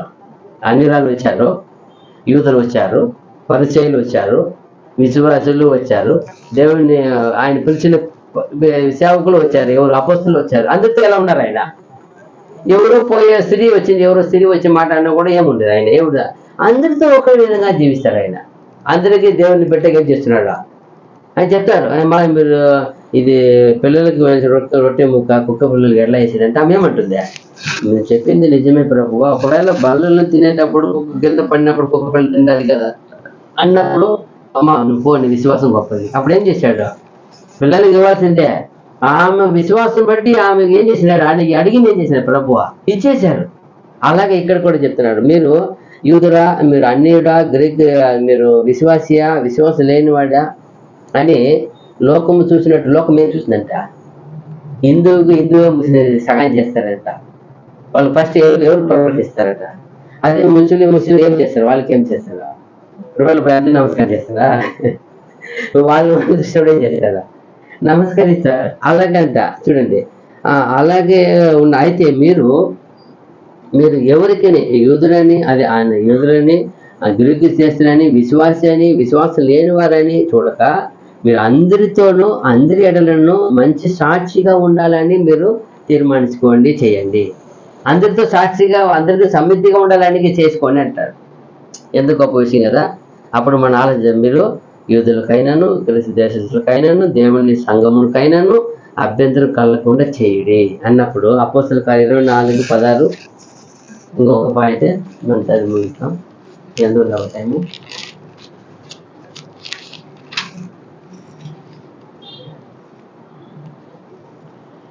ఈ విధమున నేను దేవుని ఎడలను మనుషుల ఎడలను ఎల్లప్పుడూ నా మనస్సాక్షి నిర్దోషమైనదిగా ఉండినట్లు అభ్యాసము చేసుకొనిచున్నాను. చూసారా ఎంత బాగా చెప్తా చూడు. ఇందువల్ల ఈ విధమున నేనును దేవుని ఎడలను మనుష్యుల ఎడలను ఎల్లప్పుడూ నా మనస్సాక్షి నిర్దోషమైనదిగా ఉండినట్లు అభ్యాసము చేసుకుని. జనరల్ గా మనుషుల ఎడల అందరూ వచ్చేస్తారు. అయ్యో మా సంఘం కొరకు అందరి ఎడల ఎన్ని చోట్ల ఎలా తిరుగుతారు ఆయన. అందరి ఎలా ఉన్నారు? ఏ దేశానికి వెళ్ళినా చూడండి, ఆయన ఎంతో పాపకరమైన ఎంతో పాపుల మధ్య వెళ్ళాడు తప్ప ఏ పాపం నేను చేయలే. ఆయన ఏ పాపం అంటుకోకుండా చూశాడు. కానీ అన్ని పాపలు ఏం చేశాడు ఆయన? రక్షించడానికి ఆయన వాళ్ళ దగ్గరికి వెళ్తాడు. అయితే వాళ్ళ పాపమును బట్టి ఏం చేయాలి ఆయన? చూడండి ఎంత గ్రేట్ వ్యక్తి. చూడండి అనేక పాపలను రక్షించడానికి గొప్ప సేవకుడు వాడబడ్డాడు. ఆయన ఏ పాపం ఏం చేయలే. ఆయన పడకుండా కాపాడుకుంటాడు. అది చెప్తున్నాడు. ఎవరికి నేనేం ఏం కలిగజేయాలంటాడు ఆయన. అందరి ఏం చేస్తాను నేను? ఈ విధమున నేనును దేవుని ఎడలను మనుష్యుల ఎడలను మనుషుల ఎడలను ఎల్లప్పుడు నా మనస్సాక్షి నిర్దోషమైనదిగా ఉండునట్లు అభ్యాసము చేసుకొని. ఎప్పుడు ఆయన దానికి సిద్ధపడి ఉన్నాడు. ఎవరైతే ఏం చేయకూడదు, నేను ఒక్క పేరు తప్ప అనిపించుకోకూడదు, ఏది నేను దేవుని విధంగా చేయకూడదని ఆయన అభ్యాసం చేసుకుని తీర్మానించుకున్నాడు, జీవించి అలవాటు చేసుకున్నాడు. రోమా 14:13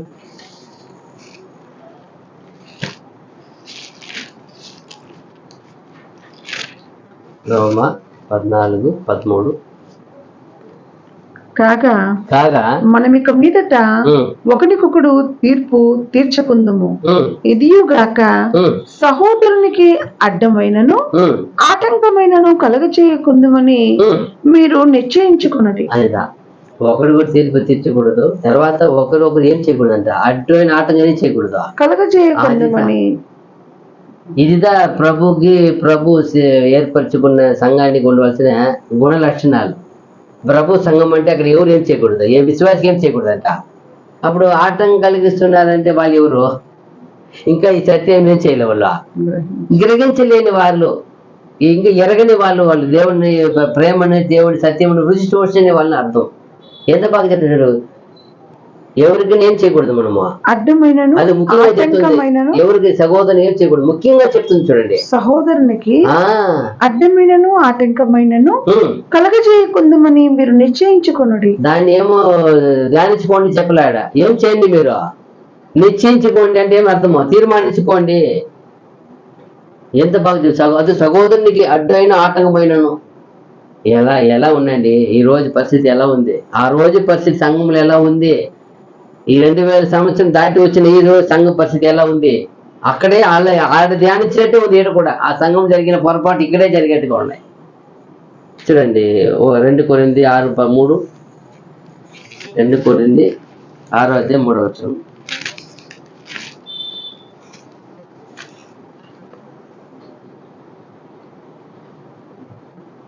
మా పరిచర్య నిందింపబడుకున్న నిమిత్తము ఏ విషయంలోనైనను అభ్యంతరమేమియో కలగచేయక. చూసారా, మా పరిచర్య అదిదా. ప్రతి పరిచర్య, ప్రతి కుటుంబము, ప్రతి సేవకుడు, ప్రతి ఒక్కరు కూడా ఏం చేయకూడదంట, తన పరిచర్య నిందింపబడకుండా నిమిత్తము. ఎందుకో అదిదా పరిచర్య దేవునికి మహిమ వస్తుంది. ఇప్పుడు ఏ పరిచర్య నిందింపబడకుండా అంటే ఏం అర్థం, ఎంత జాగ్రత్త పడాలి అందరూ, ఒకరితో అది ఒక్కరి పనియా, అందరికి ఏమి ఉండాలి, అందరికీ ఒకే మనసు, ఒకే క్రియ, ఒకే విశ్వాసం, ఒకే ప్రేమ, ఒకే సత్యం, అన్ని ఏముండాలా, నిమిడి ఉండాలా, ఊరి ఉండాలా. మా పరిచర్య నిందింపబడుకున్న నిమిత్తము ఏ విషయంలోనైనాను అభ్యంతరమేమియో కలుగజేయక. చూసారా, ఏ విషయంలో అభ్యంతరం కలుగజేయక కాపాడాలా, భద్రపరచాలా. మంచి వైట్ షర్ట్ వేసుకొని పోయి నేను పశువు స్టాల్లో పోయి చూసి తిరిగి వస్తానంటే ఆవులు ఉన్నాయా, ఇది ఉంటాయి కదా, ఏమది ఇది బాగా ఎనుములంతా ఉంటాయి, ఆ మధ్యలో పోయి రౌండ్ కొట్టుకొస్తానంటే అవుతుందా, అది ఏం చేస్తుంది, దాని తోకదో ఎక్కడ ఒక చోట పెట్టేస్తుంది, ఎక్కడ ఏం వేసుకోవాలని తెలియదు, ఎక్కడ పోవాలి, నేను కాపాడుకోవాలా, ఒక ఆఫీస్కి పోతే ఎట్లా పోవాలా, ఒక కల్టివేషన్ ల్యాండ్ కొట్టేట ఎట్లా పోవాలా, ఒక్కొక్క సిచ్యువేషన్ ఒక్కొక్కటి విధంగా ఏం చేయాలి, మనల్ని మార్చుకోవాలి, సిద్ధపరిచి కాపాడాలా. ఇక లోకం ఒక విషయమే తెలుసు కదా మనకి, వాన పడతా ఉంది, ఈరోజు వైట్ వేసుకొని పోతానా, వాన పడినప్పుడు ఏం వస్తుంది, మన మీద ఏం పడుతుంది, బురదలు పడతాయి, పక్క బండిలో పోయినప్పుడు మనం ఏం చేయాలి, అప్పుడు అయ్యో వద్దుపా ఈరోజు వాన వస్తుంది, ఇప్పు పెట్టి వేరే వేసుకోవాలా దానికి తగినట్టుగా. చూడండి అప్పుడు అన్నీ తెలుసు మనకి. ఆ సంఘానికి ఎలా ఉండాలా, ప్రభువు పిలిచిన విశ్వాసానికి ఎలా ఉండాలా, నేను విశ్వాసిగా ఎలా ఉండాలా, నేనేమన్నా సంఘానికి, సంఘ విశ్వాసానికి, సంఘ ఎదుగుదలకి నేనేమన్నా అడ్డంగా ఉన్నానా, అభ్యంతరంగా ఉన్నానా? అది అభ్యంతరంగా ఉంటే, సంఘ అభివృద్ధికి అభ్యంతరంగా ఉంటే ఏమంటాడు దేవుడు, ఏమంటాడు, అది చాలా ఆయన చేతిలో పడి ఉంటుంది, పాపం అది. ఎంత బాగా చెప్తారు కదా, మీరు ఎవరికైనా అభ్యంతరం కలగకుండా చూసుకోనండి, అదిదా. వాళ్ళు చూడండి, సంఘము నేను ఏ విషయం అభ్యంతరం కూడా ఏం చేస్తున్నాను, చూసుకుంటున్నాను, అదిదా. చూడండి మరలా మత్తయి 18:7, మత్తయి సువార్త 18:7.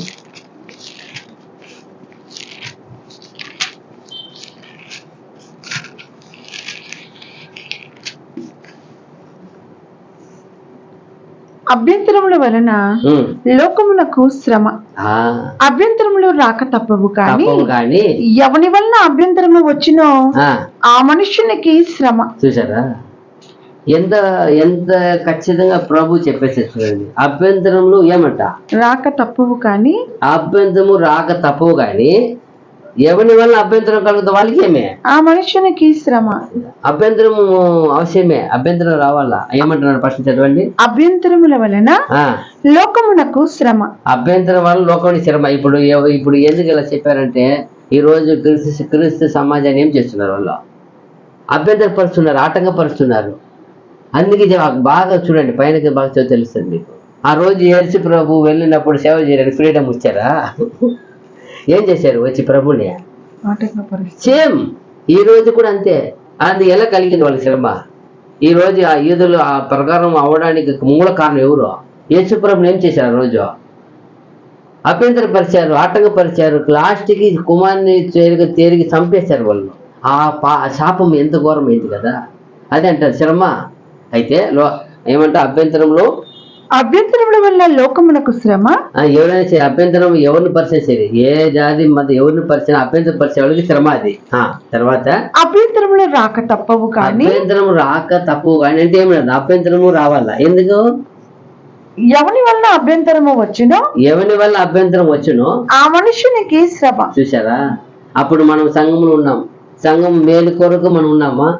మన వల్ల సంఘము అభ్యంతరం లేకుండా ఎదుగుతున్నారా? లేదా సంఘం అభ్యంతరం నా వల్ల ఏమైనా సంఘం పడిపోయిందా, చీలిపోయిందా?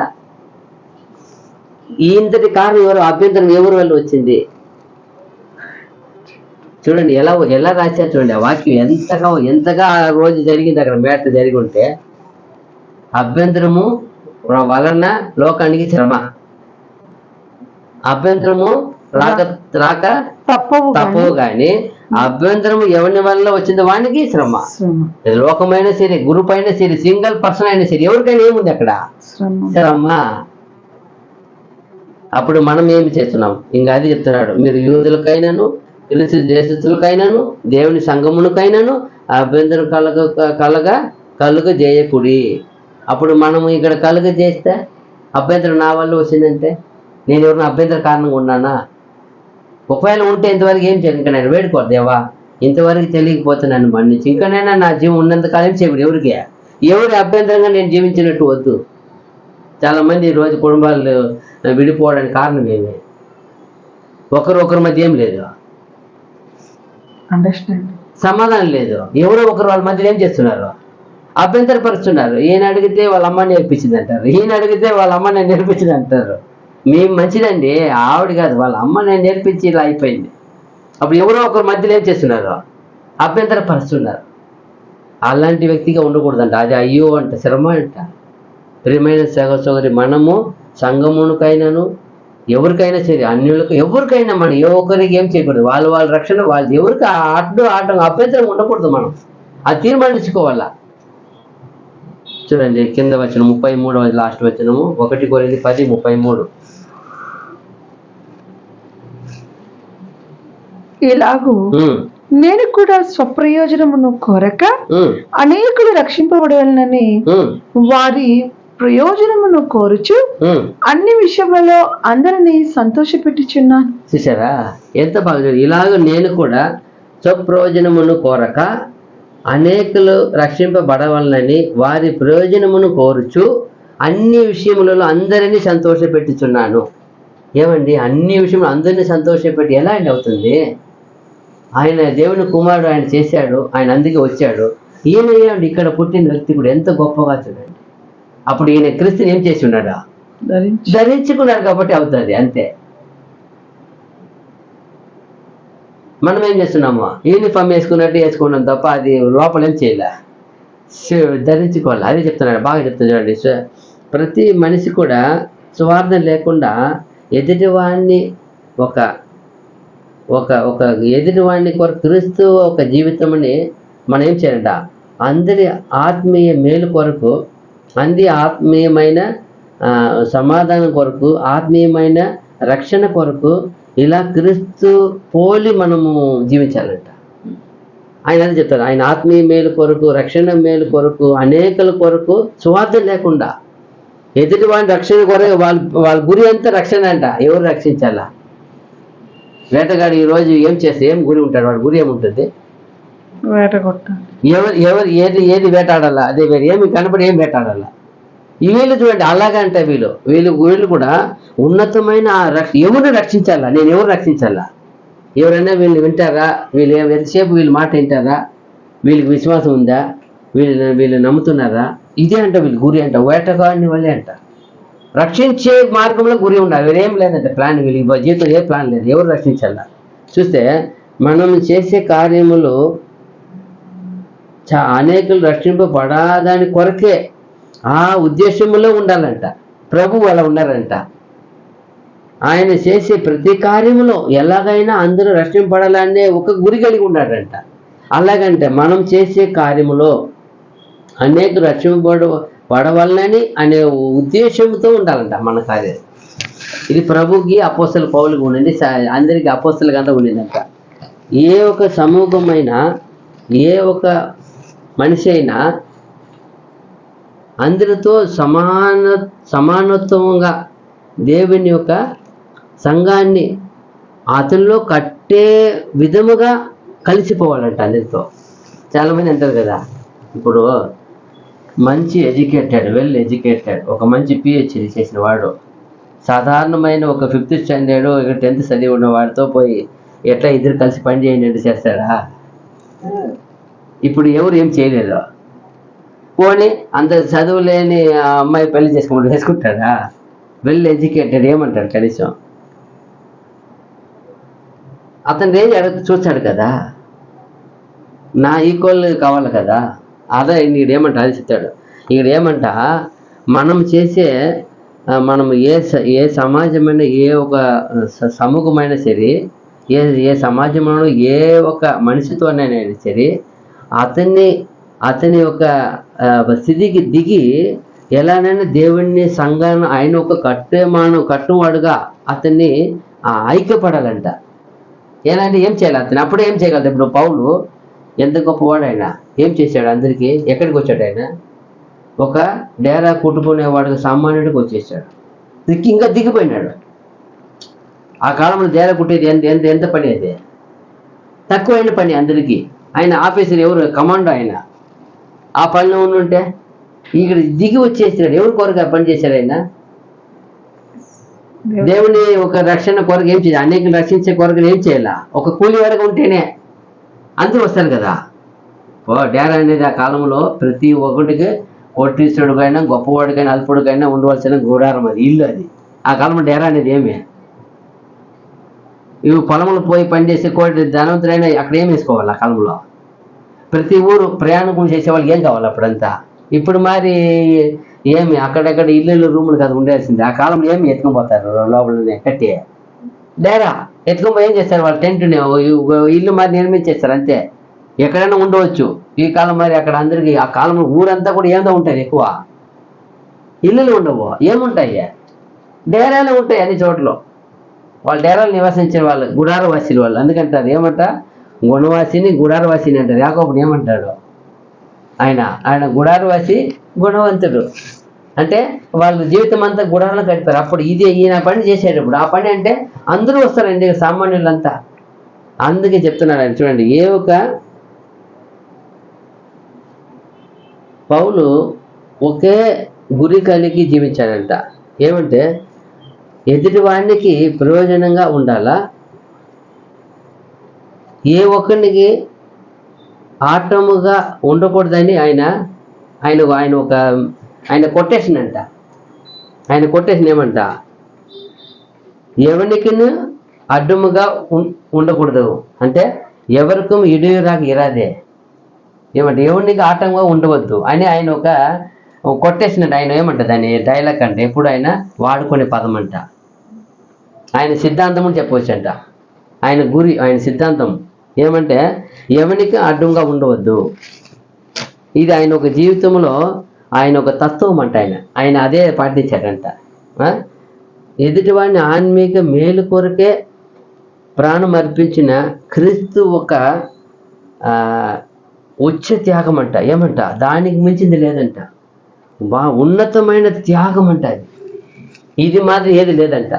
తర్వాత ఆ విధంగా జీవించి బోధించి అలాగే ప్రాణ పెట్టే తీయనే అంట. ఎవరో? పౌలే అంట. ఎంత బాగా చెప్తారు. ఎదుటివాడిని రక్షణ కొరకు ప్రాణ అర్పణ. ఏమంట? ప్రాణ అర్పణ. క్రీస్తు ఒక ఆయన ఒక తత్వములో ఆయన గొప్ప ఉన్నత త్యాగం అంట. అది ఆ త్యాగాన్ని తర్వాత ఎవరు నెరవేర్చారంటే పౌలు గారంట. అలాగే ఆయన క్రీస్తు కొరకు శ్రమపడి సేవ చేసి అనేక రక్షించి సంఘాలు కట్టి సేమ్ అలాగే ప్రాణము త్యాగం చేశాడంట. దానికి ఆయన ఆటంకం పడలే, ఏమీ అభ్యంతరం చేయలేదంట. ఆయన యేసు క్రీస్తు ఎలా ఆటంకం చేయలేదో ప్రాణం పెట్టడానికి ఈయన కూడా ఏం చేయలేదంట. ఈయన రాశాడంట, నేను రేపు ఏం చేయబడిపోతున్నాను? ప్రాణార్పణంగా పోయపడుతున్నాను. ఆయన కట్ చేసి రాసిపోయినారు చూడండి. అప్పుడు ఏమని అది ఏం చేశారు? ఆయన ఇష్టముగా పెట్టారు, ఆయన పెట్టడానికి సిద్ధపడ్డారు. అదిదా అంట. ఈ తర్వాత ఎదుటివాడిని కొరకు ప్రాణార్పణ ఆ ఒక విషయంలో క్రీస్తు ఒక ఉన్నత త్యాగము వంటిది ఈ పౌలు గారు ఆయన జీవితంలో అలాగే చేశారంట. ఆయనలాగా సేవ చేసి, ఆయనలాగా అనేక రక్షించి, అనేకుల కొరకు ప్రాణం పెట్టిన త్యాగశీలు ఎవరినారంట వీళ్ళు. చూసారా? అదిదా ఏది ఇలాగూ నేను కూడా సుప్రయోజనమును కోరక అనేకులను రక్షింపబడవాలని వారి ప్రయోజనమునే కోరుచు అన్ని విషయములలో అందరినీ సంతోషపెట్టుచున్నాను. గలతీ 1:10. గలతీ పత్రిక 1:10. ఇప్పుడు నేను మనుషుల దయను సంపాదించుకొని చూచుచున్నానా, దేవుని దయను సంపాదించుకొని చూచుచున్నానా? నేను మనుషులను సంతోషపెట్టు గోరుచున్నానా? నేను ఇప్పటికీ మనుషులను సంతోషపెట్టు వారినైతే క్రీస్తు దాసులను కాకపోదును. చూసారా? అప్పుడు ఎవరు సంతోషపెట్టాలని మన జీవితం ఉండాలా? యేసు ప్రభు ఎవరిని సంతోషపెట్టి జీవించారు? దేవుని. అదిదా ఫస్ట్. దేవుని కొరకు ఆయన. ఇక్కడ ఎవరిని మనుషులు సంతోషపెట్టే వాళ్ళకి ఉంటే ఆయన ఎవరితో వెళ్ళిపోయి ఉండాలా? ఎవరికి పోయి ఓహో ఉండాలి? ఎవరి గురించి గొప్పగా మాట్లాడాలా? పరిచయాలు సర్దికెళ్తే ఏం చేసి ఉండాలి ఆయన? అయితే ఆయన పరిచయాలు సర్దికెళ్ళి ఏం చేశారు? ఎందుకు ఖండించారు? అతని క్రియలు ఎలా ఉంది? వాళ్ళ క్రియలో వ్యతిరేకంగా ఉంది. వాక్యం చెప్పేది ఒకటి, వాళ్ళు చేసేది ఒకటి. అది చెప్తున్నాను ఇక్కడ. నేను మనుషులు సంతోషపెట్టి చూస్తానా, దేవుడిని సంతోషపెట్టి చూస్తానా? ప్రతి క్రైస్తవుడు తీర్మానించుకోవాలా, నిర్ణయించుకోవాలా, ఆలోచించాలా. దీన్ని బాగా ఈ వాక్యములను గ్రహించి ఒప్పుకొని తీర్మానించి జీవించాలా. ఇదా దేవుడా, నా జీవం ఉన్న వారికి మనసు సంతోషపెట్టే కార్యాన్ని వద్దు తండ్రి.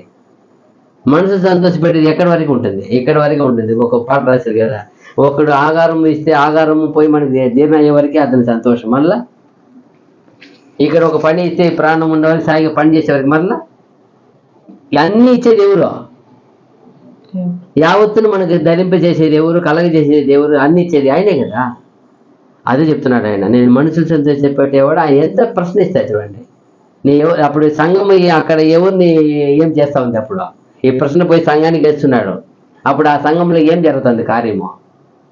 మనసు సంతోషపెట్టే కార్యం జరుగుతూ ఉంది. అక్కడ దేవుని సంతోషపెట్టే కార్యం జరగలే. అదితో ఇక్కడ కూడా మనం గమనించాలి. 2 కొరింథీ 12:19. కొరింథీయులకు రాసిన 2వ పత్రిక 12వ అధ్యాయము 19వ. మేము ఇంతవరకు మా విషయమై మీకు సమాధానము చెప్పుకొనుచున్నామని మీకు తోచునేమో, దేవుని ఎదుటనే క్రీస్తునందు మాట్లాడుచున్నాము. ప్రియులారా, మీకు మీ క్షేమాభివృద్ధి కొరకు ఇవన్నీ చెప్పుచున్నాము. వాళ్ళు ఎంతసేపు సంఘ క్షేమాభివృద్ధి కావాలని కోరారు పౌలు. దేనికి చెప్తారు ఇదంతా? మీ క్షేమాభివృద్ధి. సంఘం ఇప్పుడేమో ఆయన వచ్చి కట్టుదిట్టం ఎందుకు చెప్తారు?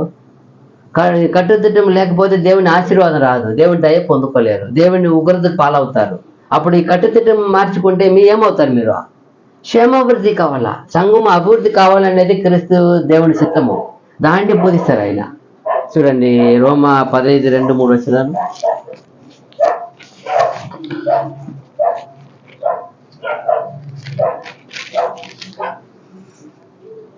తన పొరుగువానికి క్షేమాభివృద్ధి కలుగునట్లు మనలో ప్రతి వాడును మేలైన దాని యందు అతన్ని సంతోషపరచవలెను. చూసారా? క్రీస్తు కూడా తను తాను సంతోషపరచుకొనలేదు గాని నిన్ను నిందించు వారి నిందలు నా మీద పడెను అని రాయబడి ఉన్నట్లు ఆయనకు సంభవించెను. చూసారా? అనేకుల కోరిక ఏం చేశారు? అనేక మేలు ఏమంట? క్రీస్తు కూడా తన పొరుగువానికి క్షేమాభివృద్ధి కలుగునట్లు మనలో ప్రతి వాడును మేలైన దాని యందు అతన్ని సంతోషపరచవలెను. మనలో ప్రతి వాడు అన్నాడు.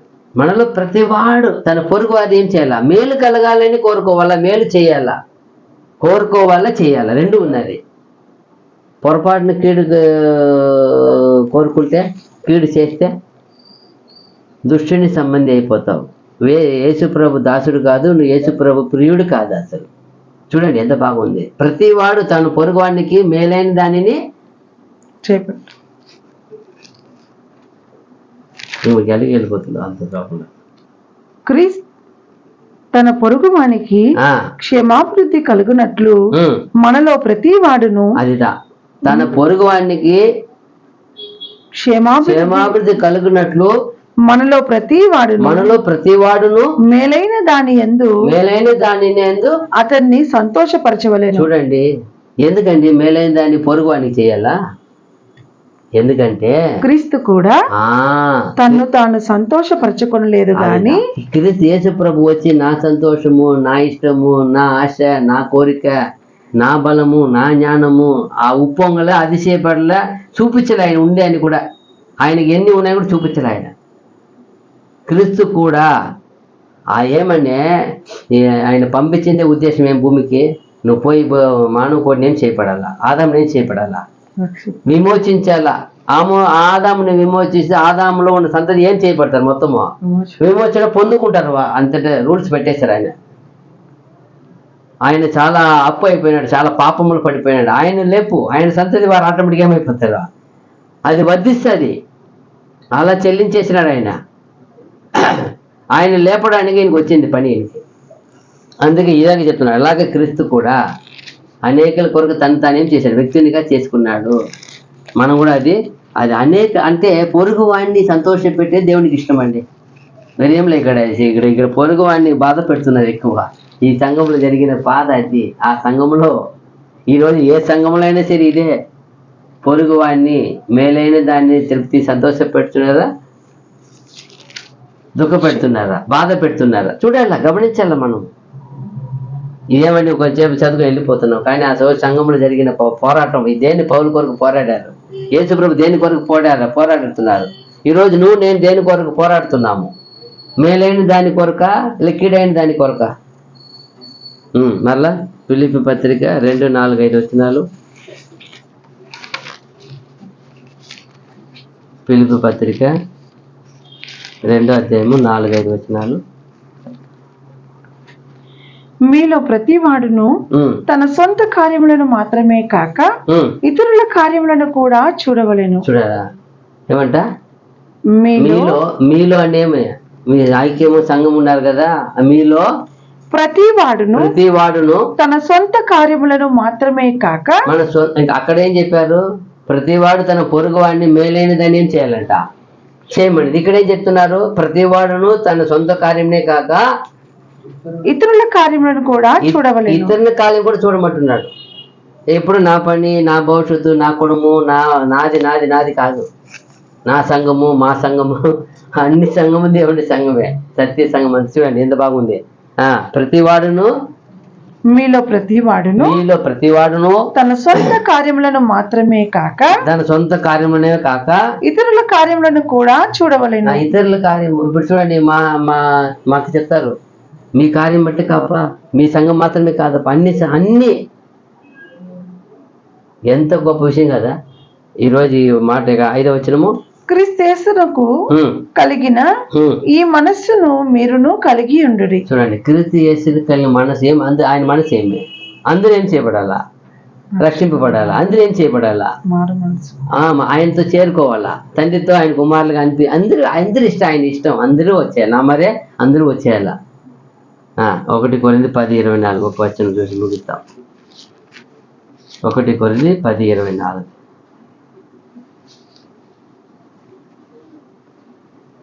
ఎవడును తన కొరకే కాదు ఎదుటి వాని కొరకు మేలు చేయ చూచుకొనవలెను.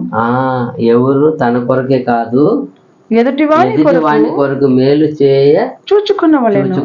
చూసారా, నిజంగానే ఇలాగ నేను కూడా స్వప్రయోజనమును కోరక అనేకులు రక్షింపబడవాలని వారి ప్రయోజనమును కోరుచు అన్ని విషయములలో అందరిని సంతోషపెట్టుచున్నాను. నిజంగానే ఇది మన జీవితంలో సాధ్యం అవ్వాలా అంటే మనం తీర్మానించుకోవాలా. నిజంగానే యేసు ప్రభువుకు సాధ్యమైంది, అపోస్తలులకు సాధ్యమైంది, ఈ సేవకుడికి సాధ్యమైంది. చూడండి, అప్పుడు మనకు కూడా సాధ్యమైతేనే మనం కూడా వాళ్ళతో పాటు ఏం చేయబడతాము, రక్షణ పొందుకుంటాం. లేదు మనం కూడా ఈ అభ్యంతరకరంగా ఉంటే, అందరికి అభ్యంతరంగా ఉంటే, అందరికి ఆటంగా ఉంటే ఏం సాధిస్తాము? యేసు ప్రభుతో పాటు పోయిన మనము ఉన్నత పాలన పొందుకోలేము. కావున దేవుని దయ వలన మనము ఈరోజు 10వ అధ్యాయము ముగింపు వరకు చేస్తున్నాము. దేవుడు ఇంతకు నడిపించారు.